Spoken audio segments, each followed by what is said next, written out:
All right. Hey, Lisa, how are you? Hey Nate, I am awesome. Calling in from New Orleans. I know, I'm a little jealous. I still have yet to go to New Orleans out of all these years. Really? Yeah, in all my travels, I just don't know why. I've never been there. So, Oh, well, I'm in a hotel room. I'm gonna go back to the airport. yeah, well, you were actually just offline sharing a really interesting story about your own personal experience about the topic that we're going to talk about today. But Yeah. before we get to that, the reason I brought this up is we have our own, kind of internal habitual growth OG group that we've been using for multiple years now. And one of the things that I'm really seeing and actually feeling myself is seeing people kind of drift away and then catch themselves and be like, "Oh shoot, like I really need to like get back on track. Like I can see myself slipping." And I even did this yesterday. I was looking at Habitual Growth, like the app on my phone, and I was kind of going through and I was like, "Wow, there's like a couple of days in here I actually haven't even conquered the day." There was one day I didn't even create a list and it's like, "All right, now I need to get back on track." And it was interesting because two or three people in our group also shared that same sentiment, but it goes back to kind of what you were sharing earlier. But basically, what I want to talk about today is why personal standards, number one, why you need to have them. And then number two, why they're so important to be able to get you back on track to perform at the level that you aspire and want and need to be at to move your life forward in a productive manner. Yeah, absolutely. And it's funny, I was listening to Andy's podcast today and sort of related. They were talking about he had a guest on that travels a lot for his job, and he was talking about, oh, when I was younger, I could eat whatever I wanted, I could drink, I wouldn't necessarily work out on the road, and then I would slip down the path, and then it hit a point and I'd be like, okay, no more, and I got to get back in. And it had this cycle, but as he's gotten older, he's less likely to slip as far because it's Mhm. not worth it. And I think what we do at Habitual Growth through the creation of the essential actions list and the habits, while it can seem really mundane, and like you're not making progress, that's actually what we're doing in the background, is building that kind of staircase of a foundation of how far you let yourself fall before you catch and restart. Yeah. And to have personal standards is to set the basement, right? If you don't ever have a basement, there's nothing that you're measuring yourself against. Yeah. Yeah, no, 100%. And, Andy, let's just use him as the example, but I mean, he has something really powerful that just always rolls through my head. And we've, kind of borrowed that idea for habitual growth. It's actually one of the reasons why it's so important and the data is so important is because we feel certain things, but if oftentimes it's like you can talk yourself into anything that you really want. But when the data's there and it's like, hey, I have slipped now for 2 days in a row, like I can't make that three. So Andy's statement, if I remember it correctly, is basically like, don't let one bad day turn into two, right? Don't let two bad days turn into three. Like you have the ability to pull yourself back. And that's why the data is so important. That's why we track it. That's why we share it. That's why we have these accountability partners. It's not somebody out there saying like, "Hey, Lisa, you're doing a terrible job." It's, "Hey, I'm holding myself accountable. I want you to see this so that your pressure, your eyes, what you are doing impacts me in a great manner." And I think it's really interesting in our groups how people are all apologetic about it, right? I've even seen you where Yeah. it's like, "Hey, I'm going to take 2 days off," and then you like get 4 hours into your day and you're like, I feel bad. I'm gonna put something on my Here's list. my list. Or Yeah. yeah, And it's not about the guilt. I think that's maybe just a pause. It's not about the guilt that you're not doing something. It's that you've raised your own personal standards. And when you realize that you have the ability to match them and you're choosing not to, you don't want to let yourself not meet that standard. And I think that's what I have learned with, that example, like where I'm like, I'm not going to send a list. And then I'm like, oh, okay, yes, I will. yeah, It's building that personal standard for yourself through mutual accountability with others who are trying to do the same for themselves, and then watching your personal standards grow as your own personal accountability grows. yeah. And I think that's what's really powerful at the end of the day that makes a difference for people. I agree. I would say that differently. I think it is the guilt, personally, at least for Fair me. enough. Well, at least for me, right? Because I lived, I mean, before habitual growth, as you know, like I just spent a lot, I spent decades just kind of drifting job to job, thing to thing. And it's amazing how quickly time can go by.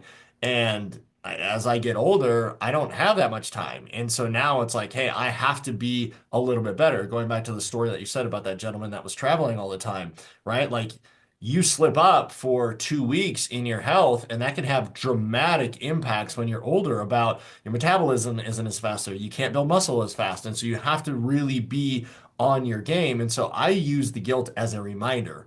And it's not a reminder of like, Nate, I'm bad or you're bad because you haven't done this thing. It's, hey, you're you're at least aware that you should be doing more because you've set your bar up here. And if you're just watching Netflix for 4 hours and you're wasting a beautiful day outside and you haven't worked out and you haven't done your reading or whatever it is, there is more that you just need to get over that mental block and say, okay, well, these are the things that I've established are important to me, and therefore I should be doing something to accomplish that. Yeah, I was thinking earlier this week, how growth evolves and your personal standards increase as well. And it was it was on Monday, and I had a long run to do, and I was going to put into my essential actions list, run 11 to 12 miles, but I put 12.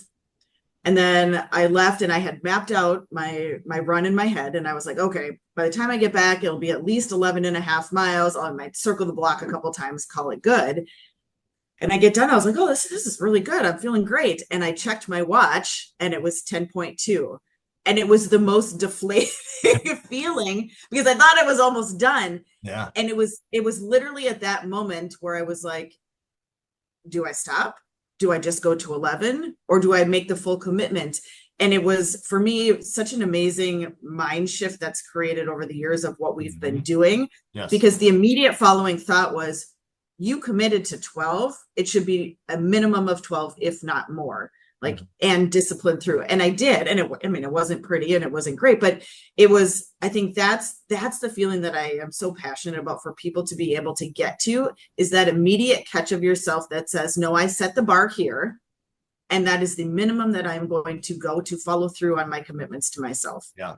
I do that too. I think it is funny, but that's the beauty of personal standards. It's one, everybody should have them. Like you just should, Yeah. because if you don't, then what are you doing? Like what are you working towards? You don't have a vision, you don't have a goal, and therefore you are just kind of being and letting things come to you.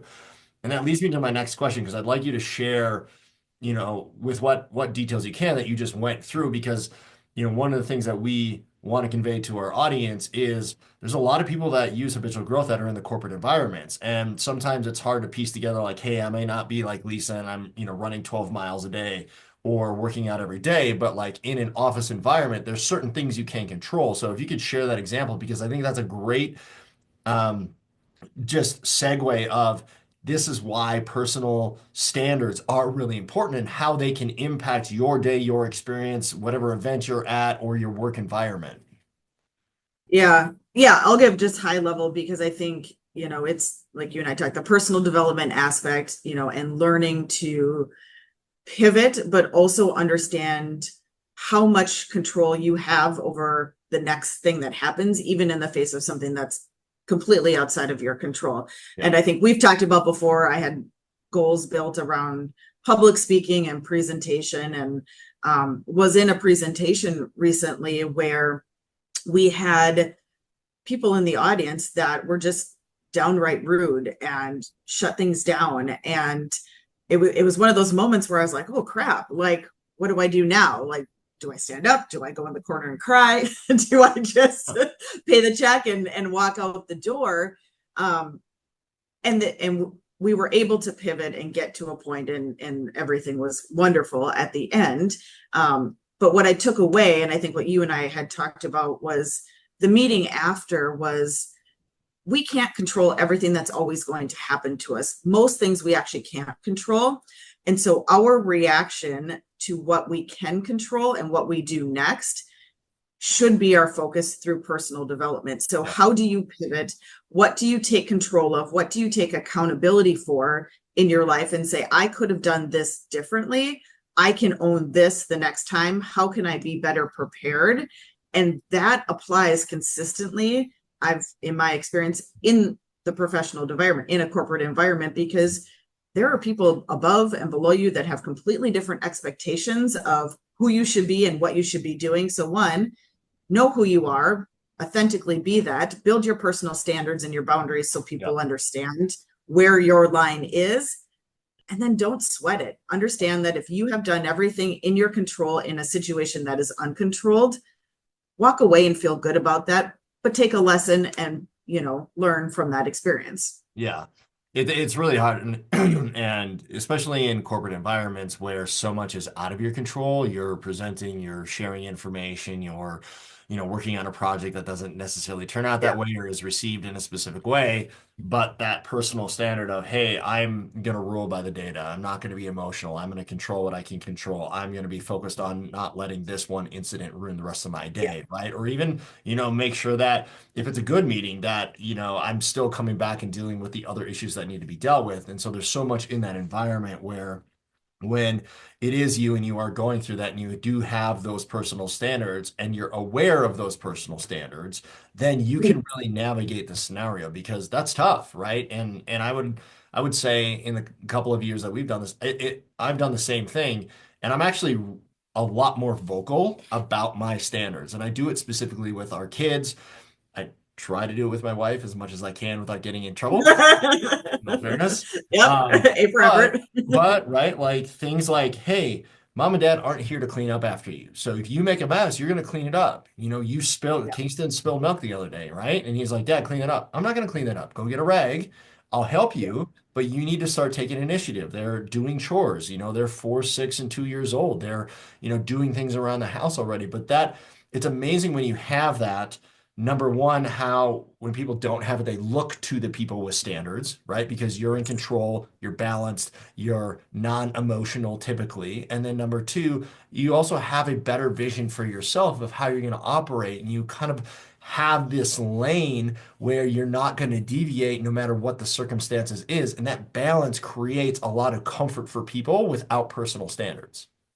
Yeah, absolutely. You were talking about the kids, and I had an example with Burke actually this week because I think it's really important as parents and adults that we are leading by example. And this is such a silly example, but we rolled up to one of his friends' houses and there had been a storm that came through and the garbage can was down at the end of the driveway. And I, I watched his friend get out of the car, it's his house, and just grab his stuff and walk inside. And I looked at Burke and I said, please go grab the garbage and bring it up by the house and put it away for them. And he was like, okay, and went and did it, and I think, which that was a whole win of its own.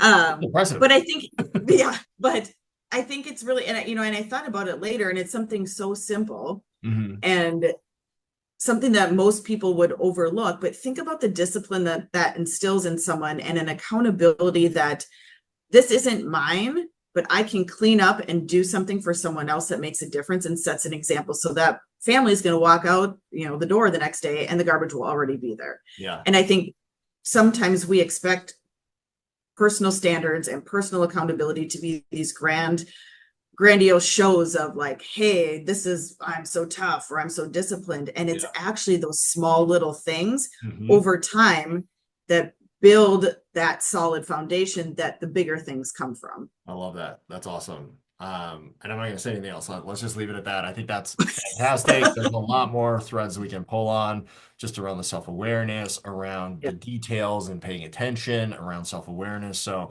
let's leave it there. Let's pick it up again next week. But as always, it's great to see you and You safe too. travels back. All right. Sounds good. Thanks, See Nate. ya. Bye. Bye.